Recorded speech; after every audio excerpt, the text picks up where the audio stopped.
Start करो। Hello student, good morning all of you. और study हमने आपको क्या टीच किया? तो क्वांटम नंबर हमने आपको टीच किया था। Principal quantum number, algebraical quantum number, magnetic quantum number and spin quantum number. Okay ना? उसके बाद जो नेक्स्ट पॉइंट हमने आपको बोला था कि जो हम इलेक्ट्रॉनिक कॉन्फ़िगरेशन निकालते हैं, उस इलेक्ट्रॉनिक कॉन्फ़िगरेशन में कुछ रूल होता है, जैसे Aufbau principle rule, N+L rule, Pauli exclusive principle, ठीक है, हंस रूल। हम 3-4 रूल पढ़ने वाले होते हैं। हम कैसे उस इलेक्ट्रॉन्स को फिलअप करते हैं वो हमें जानना होता है। ओके ना? तो हाउ टू फिल या how to find out electronic configuration. आपने ऑर्बिटल्स बनाया, बॉक्स बनाया, बॉक्स में इलेक्ट्रॉन्स फिलअप किया, 1 1 1 clock clock clock, then anti anti anti. किसने बताया एक बॉक्स में यानी एक ऑर्बिटल्स में 2 इलेक्ट्रॉन्स रहेंगे, एक क्लॉकवाइज होगा, एक एंटी क्लॉकवाइज होगा। किसने बताया कि चारों सेट मैच नहीं करेगा? ये सब हम आज स्टडी कर रहे हैं, मतलब स्टडी करने वाले हैं। तो आप हेडिंग डाल देना इलेक्ट्रॉनिक कॉन्फ़िगरेशन। तो today's heading is electronic configuration. Electronic configuration, electronic configuration. मैं आपको बता दूं, मैं आपको ऑलरेडी इलेक्ट्रॉनिक कॉन्फ़िगरेशन सिखा चुका हूँ, ठीक है। जैसे अगर मान लो सोडियम का है, तो सोडियम का 1s2 2s2 2p6 3s1, ये सोडियम का कॉन्फ़िगरेशन मैंने निकालना सिखा दिया। बट प्रॉब्लम ये आएगा कि हमें कैसे मालूम कि 1s के बाद 2s को फिलअप करना है? हमें क्यों 2s के बाद 2p को ही क्यों, 2p को पहले क्यों नहीं, 2s को बाद में क्यों? तो ये सब क्यों का हम रिप्लाई चाहेंगे, ठीक है। ओके, उसके बाद हमने आपको अगर फिलअप करने के लिए बताया था, तो पहले ये p6 में 3 बॉक्स होता है, 3 ऑर्बिटल्स किसने बताया था? Magnetic quantum number. लेकिन जो इलेक्ट्रॉन्स फिलअप होते हैं clock clock clock, then anti anti anti, then ये फिलअप करने का तरीका किसने बताया? Clock clock clock, then anti anti anti. ये फिलअप करने का तरीका किसने बताया? बराबर है। ये सब चीज़ें हम आज पढ़ने वाले हैं। तो इलेक्ट्रॉनिक कॉन्फ़िगरेशन मैं आपको सिखा चुका हूँ, बट जो ये है कि 1s के बाद 2s क्यों आता है, इस सब का हमें लॉजिक चाहिए, रीजन चाहिए, और ये हमें फिलअप करने का तरीका अभी हम जानते हैं। तो ये तरीका किसने बताया? बराबर है। तो हमारा जो पहला होगा प्रिंसिपल, वो होगा, हम जो आज पहला प्रिंसिपल पढ़ने वाले हैं वो है अबव प्रिंसिपल। तो हेडिंग डालना अबव प्रिंसिपल।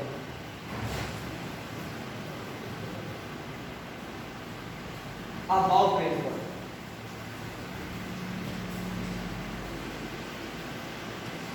अबव प्रिंसिपल,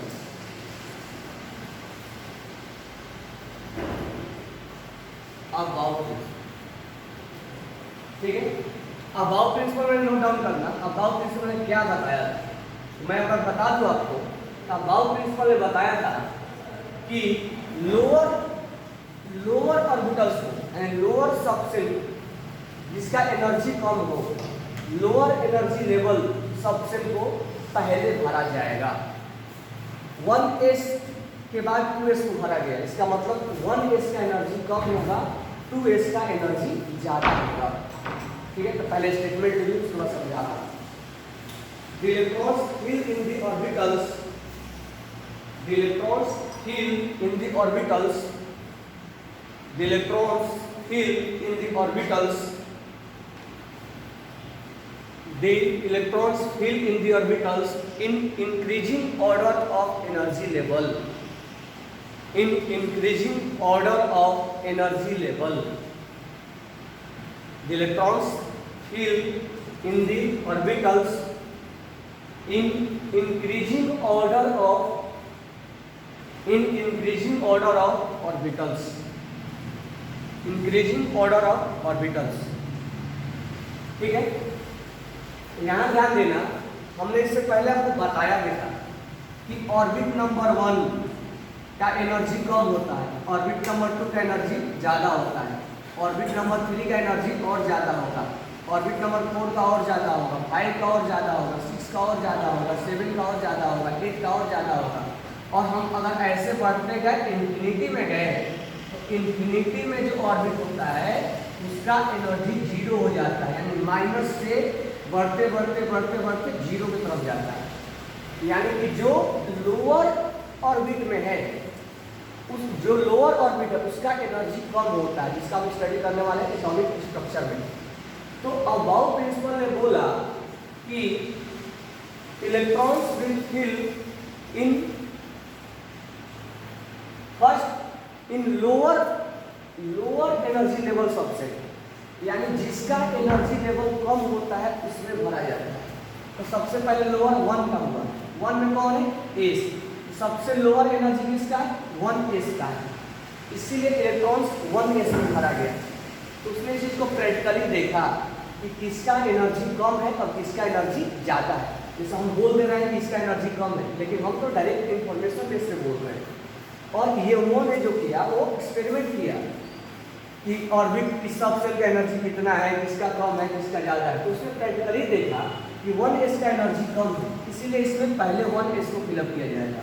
उसके बाद उसने देखा कि 2s का एनर्जी इससे ज़्यादा है, तो 2s का एनर्जी इससे ज़्यादा है, तो 2s का एनर्जी इससे ज़्यादा है, इसका मतलब पहले 1s देन 2s। उसने फिर ये एक्सपेरिमेंट किया तो मालूम चला कि 2p का एनर्जी 2s से भी ज़्यादा है, तो इसीलिए 2s के बाद 2p भरा जाता है, 2p के बाद 3s भरा जाता है, क्योंकि 3s का एनर्जी 2p से ज़्यादा होता है। 3s के बाद 3p भरा जाता है, 3p भरा जाएगा, बराबर है, 3p भरा जाएगा। 3p के बाद 4s भरा जाता है, 4s, उसके बाद 3d भरा जाता है।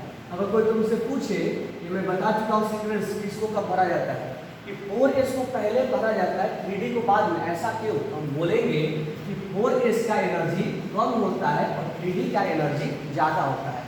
4s has lower energy than 3d, 4s has lower energy than 3d, that's why 4s will fill first. Okay ना, इसीलिए हम 4s को पहले भरते हैं।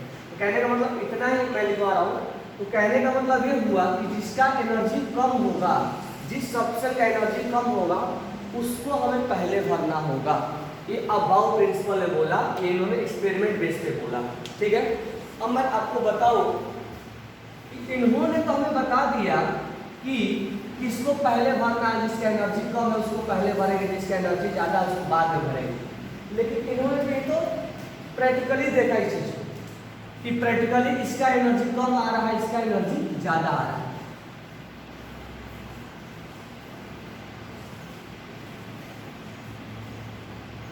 प्रैक्टिकली उन्होंने देखा कि इसका एनर्जी कम आ रहा है, उसका एनर्जी ज़्यादा आ रहा है, ठीक है। इसका एनर्जी कम आ रहा है, उसका एनर्जी ज़्यादा आ रहा है, प्रैक्टिकली उन्होंने देखा। अब क्या हुआ, अगर हमें जानना है थ्योरेटिकली, हमें प्रैक्टिकली तो हर चीज़ हम लैब में जाकर चेक नहीं करेंगे, हमें जानना होगा थ्योरेटिकली कि किसका एनर्जी कम है और किसका एनर्जी ज़्यादा है। तो हमें अगर टॉपिक होगा how to know that which orbitals has lower energy, हमें थ्योरेटिकल जानना होगा, थ्योरेटिकली हमें जानना होगा, हमें प्रैक्टिकली नहीं जानना होगा। हमें ये जानना होगा कि किस ऑर्बिटल्स का एनर्जी कम होता है, हमें थ्योरेटिकली जानना होगा, क्योंकि अबाउ प्रिंसिपल ने प्रैक्टिकली बताया कि 1s का कम होता है, 2s का ज़्यादा होता है, 2p का और ज़्यादा होता है, 3s का और ज़्यादा है, इसलिए हम किस सीक्वेंस में इलेक्ट्रॉन्स को फिलअप करते हैं। लेकिन हमें अगर थ्योरेटिकली जानना होगा कि किसका एनर्जी कम होगा, किसका एनर्जी ज़्यादा होगा, तो उसके लिए अबाउ ने एक और रूल दिया, उसको बोलते हैं n+l रूल। पहला क्वेश्चन ये पूछा जाएगा कि n+l रूल किसने दिया, हम बोलेंगे n+l rule is given by Aufbau principle. तो लिख लेना n plus L rule is given by Aufbau principle. अब हम इन्होंने प्रैक्टिकली बताया, लेकिन जो ये रूल दिया n प्लस एल रूल, यानी प्रैक्टिकली पहले ऑब्जर्व किया, ऑब्जर्व करने के बाद एनालिसिस किया, एनालिसिस करने के बाद एक रूल निकाला और इस रूल पे देखा कि सेट हो जा रहा है, यानी ये सीक्वेंस बिल्कुल मैच कर जा रहा है, तो उसने एक रूल दे दिया n प्लस एल रूल। लिख लेना Aufbau principle n plus L rule is given by n plus L rule. कैसे हम जानेंगे n प्लस एल रूल? तो यहाँ ध्यान दो, यहीं पे बता रहा हूँ n प्लस एल रूल कैसे अप्लाई किया जाए। अब मुझे बताओ, इसमें जो ये 1 है ये n को रिप्रेजेंट करेगा और ये जो l है s इक्वल टू क्या होगा? 0 होगा। यस और नो? 1s में 1 जो है n को बताएगा, यहाँ मैं लिख रहा हूँ 1s, 2s, 2p, 3s, 3p, 4s, 3d। ध्यान देना, अब ये 1s में 1 जो है प्रिंसिपल क्वांटम नंबर है, हमें क्या किसका वैल्यू निकालना है? n प्लस l का। We have to find out the value of n plus l। यहाँ मैं लिख दूँ, हमें निकालना है n प्लस l का वैल्यू। अब ध्यान देना, इसमें n क्या है? 1 है और l क्या है? 0 है। मैं डायरेक्ट लिख रहा हूँ 0। n प्लस l का वैल्यू क्या आ गया? 1। इसमें n का वैल्यू क्या है? 2, ये n है और l का वैल्यू क्या है? 0। इसमें वैल्यू क्या आ जाएगा? 2। इसमें n का वैल्यू जो है वो 2 है और l का वैल्यू क्या है? l इक्वल टू क्या होता है? 1, तो यहाँ हो जाएगा 3। अब यहाँ n का वैल्यू क्या है? 3 और l का वैल्यू क्या है? 0, यहाँ हो जाएगा 3। अब यहाँ n का वैल्यू क्या है? 3 और l का वैल्यू क्या है? 1, वैल्यू क्या हो जाएगा? 4। n का वैल्यू क्या है? 4 और l का वैल्यू क्या है? 0, तो यहाँ n प्लस l कितना हो जाएगा? 4 और यहाँ n का वैल्यू 3 और l का वैल्यू है 2, कितना हो जाएगा? 5। आपको मालूम है, इससे पहले क्लास में हमने बता चुका है क्या कि s के लिए l का value azimuthal quantum number l equal to 0 से रिप्रेजेंट करेंगे, p में l का वैल्यू 1 से और d में l का वैल्यू 2 से और f में l का वैल्यू 3 से रिप्रेजेंट करेंगे। ये ऑलरेडी एजिमुथल क्वांटम नंबर में आपको मैं बताया है। अब यहाँ ध्यान देना, अब हमने जो अबाउ प्रिंसिपल में प्रैक्टिकली चीज को देखा कि यहाँ पर हमने 1s 2s 2p को इस सीक्वेंस में एनर्जी लेवल है, उसने प्रैक्टिकली देखा। अब हम थ्योरेटिकली देख रहे हैं। हमने क्या किया? n प्लस l का वैल्यू निकाला। ये n है और ये l है, पहला वाला n, दूसरा वाला l, n l मैं सबके लिए निकाल दिया हूँ n प्लस l का वैल्यू, बराबर है। ये n प्लस l का वैल्यू इसके लिए है, ये n प्लस l का इसके लिए है, ये इसके लिए है, ये इसके लिए है, ये इसके लिए, ये इसके लिए और ये इसके लिए, सबके लिए मैंने n प्लस l का वैल्यू निकाला। अब n प्लस l का वैल्यू सबके लिए अलग अलग आया, कहीं सेम भी आया, ठीक है।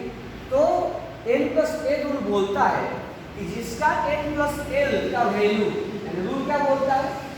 n प्लस l, अभी तक हमने केवल n प्लस l का वैल्यू निकाला, रूल तो हमने पढ़ा ही नहीं।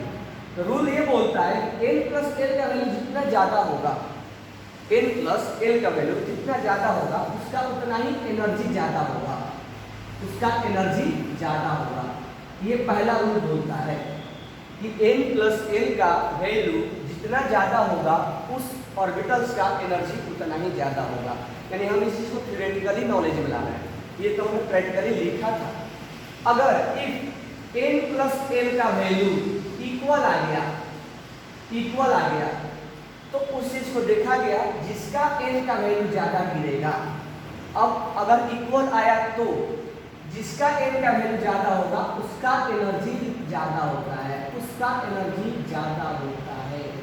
ये हमें रूल को जानना पड़ेगा थ्योरेटिकल नॉलेज के लिए कि अबाउ प्रिंसिपल ने पहले क्या निकाला, रूल थोड़े लाया होगा, रूल थोड़ा पहले आया, पहले उसको एक्सपेरिमेंट किया गया होगा, पता लगाया गया होगा कि 1s का ज़्यादा है कि 2s का ज़्यादा है कि 2p का ज़्यादा है कि 3s का ज़्यादा है, 4s का ज़्यादा है कि 3d का ज़्यादा है, वो सब पूरा पता लगाया गया होगा। पता लगाने के बाद एक एनालिसिस किया गया होगा। जैसे हम कोई भी एक्टिविटी करते हैं पहले उसके बारे में सब चीज़ जान लेते हैं, तब हम एक रूल भी बना सकते हैं। तो उन्होंने सब पता लगाने के बाद एक रूल बना दिया n plus l rule. Rule ये बोलता है कि जिसका n प्लस l का वैल्यू ज़्यादा गिरेगा उसका उसका एनर्जी ज़्यादा आएगा। अगर n प्लस एल का वैल्यू इक्वल आ गया, n प्लस एल का वैल्यू अगर इक्वल आ गया तो n ज़्यादा होगा तो उसको एनर्जी यानी उसमें केवल n का वैल्यू चेक किया कर लेंगे, जिसका अगर n प्लस एल इक्वल आया तो हम उसमें चेक कर लेंगे n का वैल्यू जिसका ज़्यादा होगा हम ये मान लेंगे कि एनर्जी उसका ज़्यादा होता है। अब ये रूल से इसको मैच कराया गया तो देखा बिल्कुल परफेक्ट मैच हो रहा है, यानी थ्योरेटिकल प्रैक्टिकली और थ्योरेटिकली दोनों मैच हो रहा है। हम देखते हैं यहाँ पे, अब इस रूल को अप्लाई करते हैं तो देखो n प्लस एल का वैल्यू कितना है 1, n प्लस एल का वैल्यू क्या है 2, तो इसका एनर्जी क्या होगा ज़्यादा होगा। n प्लस एल का वैल्यू 2 है, यहाँ कितना 3 है, इसका एनर्जी ज़्यादा होगा। n का वैल्यू 3 है, यहाँ भी 3 है। अगर एनर्जी n प्लस एल का वैल्यू इक्वल आ गया तो हमने क्या बोला था इक्वल आ गया तो जिसका n ज़्यादा होगा, जिसका n ज़्यादा होगा उसका एनर्जी क्या होगा ज़्यादा होगा। तो यहाँ n 2 है और यहाँ n क्या है 3 है, बराबर है। तो अगर वैल्यू इक्वल गिरा तो n के पास जाने का, जिसका n ज़्यादा आएगा यानी प्रिंसिपल क्वांटम नंबर जिसका ज़्यादा होगा वो उसका एनर्जी ज़्यादा होगा। उसके बाद इसका n प्लस एल निकाला गया, इसका 3 आया, इसका 4 आया, 4 का ज़्यादा हो गया, 4 और 4 आया फिर इक्वल तो 4 वाले का ज़्यादा होगा। अब ये देखो 4 और 5, ये 4 है और 5 है तो 5 वाला का एनर्जी ज़्यादा है, इसीलिए 4s को पहले फिलअप किया जाता है क्योंकि 4s का एनर्जी कम होता है और 3D का एनर्जी ज़्यादा होता है। ये n प्लस एल रूल से भी समझ में आ जाता है और भी प्रैक्टिकली भी वही आंसर आता है। तो प्रैक्टिकली आंसर भी वही आता है और ये n प्लस एल रूल से भी वही आंसर आता है और ये n plus L rule Aufbau कहीं दिया हुआ है। तो अगर तुमसे कहीं भी क्वेश्चन में पूछा जाए कि किसका एनर्जी कम है और किसका ज़्यादा है तो तुम्हें याद रखने की कोई ज़रूरत नहीं है, तुम direct n plus L rule निकाल दो। जिसका n प्लस एल रूल ज़्यादा गिरेगा उसका एनर्जी क्या होगा ज़्यादा होगा। अगर इक्वल गिरा तो उसमें से n का वैल्यू जिसका ज़्यादा होगा उसको ज़्यादा लेने का। अंडरस्टैंड और नॉट? यस और नो? यस ना? n प्लस एल समझ में आया? अबाउ ने क्या बोला समझ में आया? अबाउ ने क्या बोला कि जिसका एनर्जी कम होगा उसको पहले फिलअप करेंगे, ओके ना? तो ये उन्होंने प्रैक्टिकली बताया, लेकिन हमें थ्योरेटिकली जानना है, हमें एग्जाम में जानना है, हमें एग्जाम में क्वेश्चन कर लेंगे तो हम क्या निकाल देंगे n प्लस एल और n प्लस एल से हम बता देंगे इसका वैल्यू ज़्यादा है इसका वैल्यू कम है। लेकिन इसमें हम सीक्वेंस जैसे हम इलेक्ट्रॉनिक कॉन्फ़िगरेशन फिलअप करते हैं तो हम सीक्वेंस नहीं मालूम चलता है कि किसका सीक्वेंस से कब है। हम एनर्जी के बारे में तो मालूम कर ले, लेकिन हमें अगर सीक्वेंस चाहिए कि 4s के बाद 3D के बाद 4s के बाद 3D के बाद क्या आएगा 4p आएगा कि नहीं आएगा, तो उसके लिए मैं आपको सीक्वेंस में ट्रिक बताया था। ट्रिक आपको याद होगा, इसको बोलते हैं मॉइलर डायग्राम, इसको हम बोलते हैं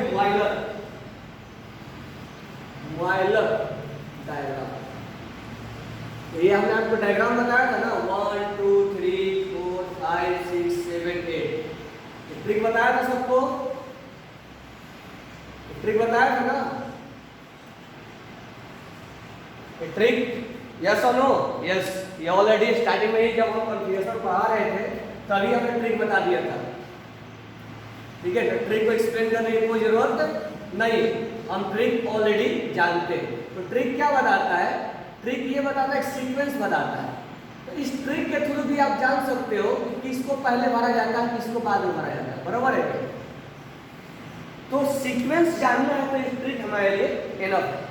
अगर एनर्जी जानना है कि किसको पहले भरा जाता है किसको बाद में भरा जाता है तो आप n प्लस एल रूल से जान सकते हो और ये n प्लस एल रूल या एनर्जी जिसको हम पहले भरा जाता है, जिसका एनर्जी कम होता है उसको पहले भरा जाता है, ये किसका दिया हुआ है अबाउ प्रिंसिपल का। तो आपके लिए 2 मिनट का टाइम है, write down Aufbau principle statement हमने लिखवा दिया है, ठीक है? उसके बाद ये नोट डाउन कर लो, n प्लस एल रूल भी आप नोट डाउन कर लेना। What is n plus L rule? Which n plus L value is more then their energy will be more.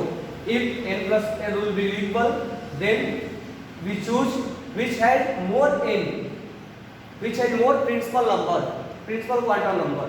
Those have more principal quantum number, which energy will be more. Yes, no? First we write. I have already write your statement about principle, then we write sequence, then we write critical value, n plus a rule, then check n plus a rule concept. Okay.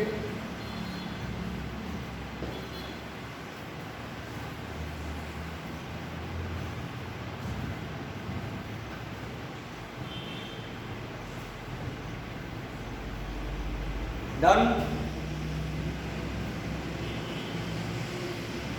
No अभी Moeller diagram लिखने की कोई need नहीं है, हम जानते हैं ना, पहले समय लिखवाया ना, अरे मॉइलर डायग्राम लिखने की कोई आपको नीड नहीं है। मॉइलर डायग्राम लिखने की हमें कोई नीड नहीं है, हमें केवल अबाव प्रिंसिपल लिखना है। राइट डाउन होगा,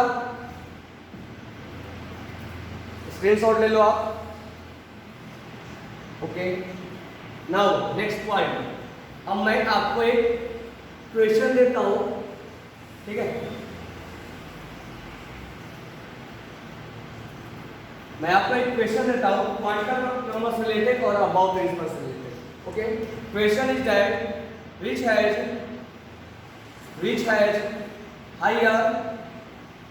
which has higher energy level, which has higher energy level। पहला है n equal to 3, L equal to 2, second one is n equal to 4, L equal to 0। केवल दो ही ऑप्शन है, first and second. What will be answer? पहला answer आया वैष्णवी का first, बहुत जने के इसके बाद फर्स्ट आंसर आया, आंसर क्या होगा? फर्स्ट होगा। कैसे हम चुनेंगे? 3 बोले तो प्रिंसिपल क्वांटम नंबर, अब n प्लस l भी लगा देंगे, n plus l equal to 5, तो यहाँ से हम क्या लगा देंगे? n प्लस l कितना हो जाएगा? 5। यहाँ n प्लस l कितना होगा? n plus l equal to 4, तो which has higher n plus l, that has higher energy. Okay ना। और एक हम अल्टरनेट तरीके से भी कर सकते हैं। कैसे? ये n इक्वल टू 3 है तो बोले तो 3, और l इक्वल टू 2 है तो बोले तो l इक्वल टू 2 बोले तो d, तो 3d है। और इसको हम क्या लिख सकते हैं? n इक्वल टू 4 और l इक्वल टू 0 बोले तो s। तो अब हम बता सकते हैं 4s का एनर्जी ज़्यादा है कि 3d का ज़्यादा है। तो 4s का एनर्जी कम होता है, 3d का एनर्जी ज़्यादा होगा। इसका एनर्जी कम होगा, इसका एनर्जी ज़्यादा होगा, यानी first one is right answer. Okay ना। मतलब एक सिंपल सा क्वेश्चन आपको दिया। नाउ नेक्स्ट पॉइंट, अब नेक्स्ट पॉइंट देखना ध्यान से। हमने आपको एस में बोला था एक ऑर्बिटल्स होता है, एक बॉक्स होता है। पी में हमने बोला था पी में 3 ऑर्बिटल्स होता है, पी में 3 ऑर्बिटल्स होता है। डी में हमने बोला था 5 ऑर्बिटल्स होता है, ठीक है। एक में हमने बोला था 7 ऑर्बिटल्स होता है, बरोबर है। अब यहां पर हमने लिखा था px, py और pj। अब ध्यान देना, अब यहां पर हम जो इलेक्ट्रॉन्स आपको फिलअप करने के लिए बता दिया था मैंने, 1 2 3 4 5 6 क्लॉक 10 80 सब फिलअप करने के लिए ऑलरेडी मैं बता चुका हूं। अब यहां पर ध्यान देना, अगर कोई तुमसे पूछे कि मान लो ये जो है p है वो, ये मान लो 2p, तो अगर तुमसे कोई पूछे कि 2px 2py और 2pj में किसका एनर्जी ज्यादा है, किसका एनर्जी कम है, तो ये जो ऑर्बिटल्स है 2px 2py इसका एनर्जी ज्यादा है। आंसर करो। हाँ बिल्कुल राइट आंसर है वैभव, सेम एनर्जी। तो 2px 2py एंड 2pj ये तीनों जो ऑर्बिटल्स है उसका एनर्जी क्या होता है? इनका एनर्जी सेम होता है, बराबर है। तो 2px 2py एंड 2pj ये जो ऑर्बिटल्स होते हैं, जो बॉक्स होता है, उनका एनर्जी इक्वल होता है, बराबर है। लेकिन अगर मैं यहीं पे लिख दूं ऐसे p, ये 3p लिख दूं, तो 3px 3py और 3pj, बराबर है। तो 3px 3py और 3pz इन तीनों का एनर्जी बराबर होगा। लेकिन मैं बोलूं कि इनका एनर्जी ज्यादा है या इनका एनर्जी ज्यादा है, किसका एनर्जी ज्यादा होगा? इसका ज्यादा होगा, 2px का ज्यादा होगा या 3px का ज्यादा होगा? किसका ज्यादा होगा? 3px का। और क्या है ना, क्योंकि n प्लस एल भी निकाल सकते हैं, n प्लस एल, n बोले तो 2 और l बोले तो 1, कितना आ गया 3, और n प्लस एल, यहाँ px होने से l चेंज नहीं हो जाएगा, यहाँ n कितना है 3 और l कितना है 1, तो 4 आ गया। इसका एनर्जी क्या है? ज्यादा है। या हम बाद में इसको फिलअप भी करते हैं, 2p को हमें याद भी हो जाता है, 2p को हम पहले फिलअप भी करते हैं, तो 2p को जब पहले फिलअप करते हैं तो 3p को बाद में, तो जिसको पहले फिलअप करते हैं उसका एनर्जी क्या होता है? कम होता है। ठीक है, तो 2px में और 3px में इसका एनर्जी ज्यादा होगा, इसका ज्यादा। तो इसी को अगर इसका एनर्जी सेम होता है तो इसी को बोलते हैं डीजेनरेसी, बराबर है, डीजेनरेसी ऑफ ऑर्बिटल्स। ठीक है, 12th क्लास में हम आपको पढ़ाएंगे भी कि डीजेनरेसी, डी ऑर्बिटल्स का लॉस भी हो जाता है। ठीक है, ये डीजेनरेसी उनका लॉस भी हो जाता है, कोरिलेशन कंपाउंड में आएगा भी कि डीजेनरेसी जो है लोन पेयर की वजह से लॉस भी हो जाते हैं। तो अगर ये इक्वल एनर्जी है तो उसको बोलते हैं डीजेनरेसी ऑफ ऑर्बिटल्स। लिख लेना, px, py and pz have, write down, px, py and pz have, px, py and pz have, px, py and pz have equal energy, px, py and pz have equal energy, and it is called degeneracy of, it is called degeneracy of, it is called degeneracy of orbitals, it is called degeneracy of orbitals। यानी energy equal होना इस बात को represent करता है, degeneracy of orbitals, यानी energy equal होना, that is called degeneracy of orbitals, बराबर है। और एनर्जी स्प्लिट हो जाना, अलग अलग हो जाना, उसको बोलते हैं डीजेनरेसी लॉस हो गया। अब यहाँ पर हमने बताया था dxy, dyz, dzx, dx square y square और dz स्क्वायर, ये 5 हमने ऑर्बिटल्स ऑलरेडी आपको बता दिया था। तो पांचों ऑर्बिटल्स का एनर्जी यहाँ पर हम क्या बोलेंगे? भले बाद में ये स्प्लिट हो जाता है, लेकिन हम यहाँ पर क्या बोलने वाले हैं?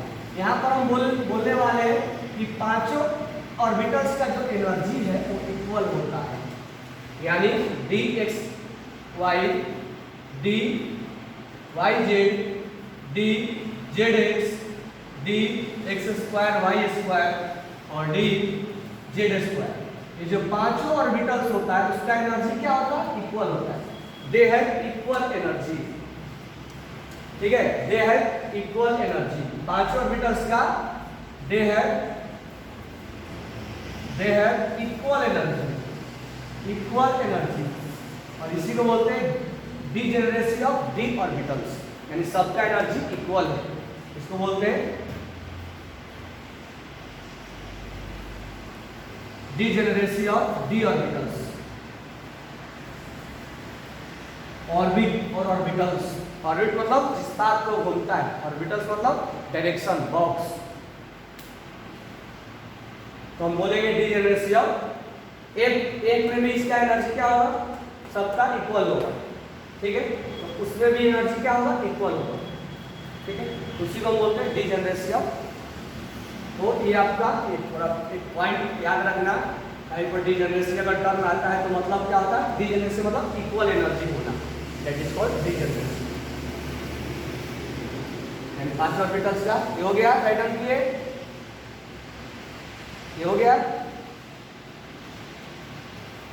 राइट हैंड किए इसको। Yes, now next point is that हमने पहला रूल पढ़ा n प्लस ए रूल।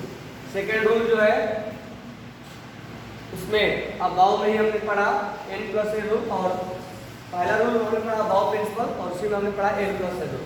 दूसरा हम पढ़ेंगे हंस रूल, तब हम पढ़ेंगे पॉली प्रिंसिपल। तो हम first write down reading Hund's rule, Hund's rule, तो हमें हंस रूल पहले पढ़ेंगे, उसके बाद हम पढ़ेंगे और उसके बाद हम बात पढ़ेंगे पॉल इक्वेशन। ओके, हंस रूल क्या बोलता है? ओके, अब हंस रूल जो है वो इस बात को इंडिकेट करता है, पहले समझ लो। चलो समझाने के लिए मैं बोल रहा हूँ, एस में अगर 2 इलेक्ट्रॉन है, एस में कितने बॉक्स होते हैं? एक बॉक्स होता है। ये तो मैग्नेटिक क्वांटम नंबर बता दिया था, एक्स में एक बॉक्स होता है, एक ऑर्बिटल होता है। अब ये जो हम फिलअप करने का जो तरीका है, पी में मान लो 6 है, तो पी में 6 जो है वो आपको मैं फिलअप करने के लिए सिखा चुका हूँ। कैसे? क्लॉक क्लॉक क्लॉक, फिर क्या करते हो? फिर anti clock anti clock anti clock. तो ये फिलअप करने का तरीका आपको किसने दिया? किसने बोला क्यों नहीं हम P6 को ऐसे भर रहे हैं? या दूसरा एग्जांपल लेते हैं, P6 को हमने भर दिया, मान लो हमने P4 को भरना है, तो मैं आपको क्या बोला था भरने के लिए? मैं आपको बोला था पहले क्लॉक क्लॉक क्लॉक, सिंगल सबको दे दो, ठीक है? फिर क्या दो? फिर यहाँ से स्टार्ट करो, 4 हो गया। मैं आपको ऐसे नहीं बोला था, आप क्या करो, यहाँ 2 दे दो और यहाँ 2 दे दो। ये गलत है। हमने आपको ये भी नहीं बोला था कि P में एक ही बॉक्स में 3 दे दो, ये भी नहीं बोला था। हमने आपको ये भी नहीं बोला था कि यहाँ पर दोनों क्लॉक लिख दो, फिर एक एंटी लिख दो, फिर क्लॉक लिख दो, ये भी नहीं बोला था। मैंने क्या बोला था? पहले आप क्लॉक फिलअप करो, क्लॉक क्लॉक क्लॉक, तीनों को एक एक दो, फिर यहाँ से एंटी एंटी एंटी चलेगा, यानी ये राइट है। बाकी हमने कोई तरीका आपको भरने के लिए नहीं बोला था, जो भी लिखा हुआ सब तरीका गलत है। अब ये जो है भरने का जो तरीका है, फिलअप्स, जो इलेक्ट्रॉन्स को ऑर्बिटल्स के अंदर बॉक्स के अंदर फिलअप करने का जो तरीका है वो हंस ने सिखाया, ठीक है? इसीलिए बोलते हैं हंस रूल क्या बताता है। तो हंस रूल जो है इलेक्ट्रॉन जो है वो पेयरिंग करने का रूल को बताता है, यानी कैसे इलेक्ट्रॉन्स को बॉक्स के अंदर फिलअप किया जाए, जो कि आप ऑलरेडी जानते हो फिलअप करना। तो आप ये जानते हो कि कैसे फिलअप हो, लेकिन किसने बताया ये आपको मैं नहीं बोला था। तो आपको मैं फिलअप करने का तरीका बता दिया था, बट ये जो तरीका बताया वो आज जान जाओ कि हंस ने ही बताया था। वो हंस ने क्लॉक क्लॉक क्लॉक वो ये बोला था पहले, अब मान लो डी में मान लो 6 है, तो हंस ने बोला कि पहले आप क्या करो, पहले आप क्लॉक फिलअप करो, 1 2 3 4 5। मैग्नेटिक क्वांटम नंबर तो बता दिया कि इसमें डी में 5 ऑर्बिटल्स होता है। अब जो 5 इलेक्ट्रॉन्स है 6 ऐसे है, ये हंस ने बताया है पहले सिंगल हाफ फिल भर दो, सिंगल सिंगल सिंगल सिंगल सबको दो। हंस ने ये नहीं बोला कि इसको ऐसे भरो, कैसे कि 2 3 4 5 ऐसे नहीं भरने के लिए बोला, पहले सबको एक एक दो, फिर दोबारा यहाँ से रिपीट करो। या उसने ऐसे नहीं बोला कि 2 क्लॉक वाइज भरो, क्लॉक वाइज में तो हम पॉली में पढ़ने वाले हैं, एक बॉक्स में 2 क्लॉक वाइज रह ही नहीं सकते हैं। तो ये जो हमने रूल बताया, किसने बताया? हंस रूल बताया। तो हंस ने क्या बताया? हंस ने बोला कि अगर आप ऑर्बिटल्स के अंदर बॉक्स के अंदर अगर इलेक्ट्रॉन्स फिलअप करते हो तो पहले सबको एक सिंगल सिंगल दो, यानी हाफ फिल बनाओ, क्यों सबको सिंगल सिंगल दो? क्योंकि सबका एनर्जी क्या है? इक्वल है। तो हमें अगर डिस्ट्रीब्यूट करना है, मान लो हमारे पास 6 एप्पल है और हमें 5 पर्सन में डिस्ट्रीब्यूट करना है, ठीक है? 5 बॉक्स मतलब 5 पर्सन में 6 एप्पल है और 5 पर्सन में हमने डिस्ट्रीब्यूट करना है। 6 रुपीज है हमारे पास और 5 पर्सन में डिस्ट्रीब्यूट करना है। तो हमारा काम क्या होगा? सबको पहले इक्वल देना है, 1 रुपया 1 रुपया 1 रुपया 1 रुपया 5 को देना है। फिर हम इनिशियल से स्टार्ट करेंगे यहाँ से, तो 1 रुपया हमने सबको दे दिया, सबके हिस्से में 1 रुपया चला गया। अब जो छठा जाएगा वो यहाँ जाएगा, फिर 7वां यहाँ, 8वां यहाँ, 9वां यहाँ, 10वां यहाँ। इसका मतलब ये हुआ कि पहले आप हाफ फील्ड, पहले 1 सबको तो हाफ फील्ड हो, फिर देन आप उसको क्लियर करो। अच्छा, क्लियर करते समय एंटी क्लॉकवाइज क्यों भरेंगे, क्लॉकवाइज क्यों नहीं, ये बताएगा पॉली। ठीक है, वहां पर हम एक्सप्लेन करेंगे, ये बताएगा पॉली। बरोबर है। तो हंस रूल ने क्या सिखाया, इलेक्ट्रॉन्स फिलअप करने का तरीका। पहले क्लॉक, देन हमें एंटी क्लॉकवाइज। एंटी क्लॉकवाइज एक बॉक्स में एक क्लॉक और एक एंटी क्लॉकवाइज आना चाहिए, ये बताया था पॉली ने। हम पॉली के बारे में आगे पढ़ने वाले हैं। बरोबर है। तो पहले स्टेटमेंट लिख लो हंस रूल का। The pairing of electron, the pairing of an electron, the pairing of electrons, an electron, the pairing of electrons in the orbitals, the pairing of electrons in the orbitals of the same subshell, of the same subshell only take place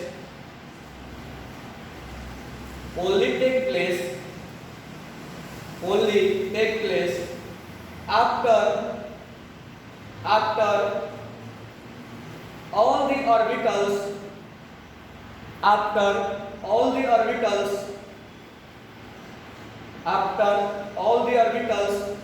the subshell only after all the orbitals of that subshell get half filled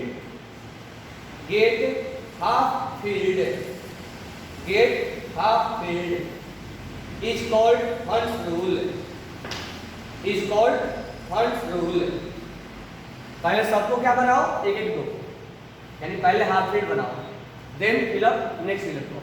क्यों सबको, कोई पूछेगा क्यों सबको एक एक देना है, हम बोलेंगे सबका एनर्जी क्या है, इक्वल है। तो लिख लेना, we form single electron in all orbitals. First we fill up, मैं बता दे रहा हूँ क्या लिखना है, first we fill up single electron in all orbitals because they have equal energy, इसीलिए सबको सिंगल दिया जाता है। बराबर है क्या। तो हमने हंस रूल पढ़ा और उससे पहले अबाव प्रिंसिपल पढ़ा और A+A रूल पढ़ा। ठीक है, अब कल मैं बताऊंगा पॉली एक्सक्लूसिव प्रिंसिपल, एक बच गया है पॉली एक्सक्लूसिव प्रिंसिपल। तो पॉली में बस ये बता दिया था कि एक बॉक्स में एक इलेक्ट्रॉन क्लॉक होगा और दूसरा एंटी क्लॉक होगा, यानी कोई भी इलेक्ट्रॉन्स का 4 क्वांटम सेट मैच नहीं करेगा। इस चीज का मैं एक्सप्रेशन कल दूंगा। ओके, तो आप इसको आज प्रिपेयर करो और करने के बाद इसका क्वेश्चन करो और जो डाउट आएगा वो हम डाउट यहाँ लेंगे, आप चैट करोगे, मैं डाउट यहाँ क्लियर करूँगा। तो फर्स्ट आप क्या करो, और इसको अच्छे से एक बार फिर से रिवाइज करो, पढ़ो और पढ़ने के बाद इसका क्वेश्चन बनाओ जो तुम्हें क्वेश्चन दिया गया, और जो क्वेश्चन नहीं आ रहा उसको राउंड अप कर दो। मैं जब डाउट के लिए बोलूँगा कल, ये एंड होने के बाद कल ही डाउट स्टार्ट कर देंगे हम।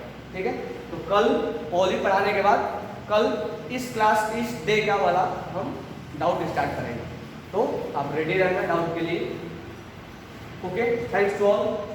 कोई डाउट है तो बोलो आप। Have you any doubt then tell me, otherwise lecture will finish.